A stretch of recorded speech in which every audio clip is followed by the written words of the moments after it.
कार्तिक हा शंकराचाच मुलगा आहे पा, आणि त्याला 6 मुख आहेत आणि तो देवांचा सेनापती आहे पा. त्याचं पालन पोषण 6 तारकांनी केलेलं आहे. आपल्याला वेल्थ म्हणजे खूप प्रमाणातली संपत्ती, नुसता पैसा नाही. संपत्ती मिळाली, जास्त संपत्ती मिळाली की प्रसिद्धी मिळते, प्रसिद्धी मिळाली की नाव होतं. म्हणजे वेल्थ, नेम आणि फेम हे सगळं या रुद्राक्षामुळे मिळतं.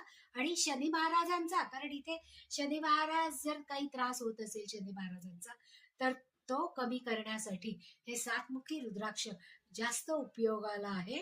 आणि सगळ्या राशींसाठी हे 7मुखी रुद्राक्ष चालतं, की ज्याच्यामुळे प्रत्येकाला नेम, फेम आणि संपत्ती पाहिजे.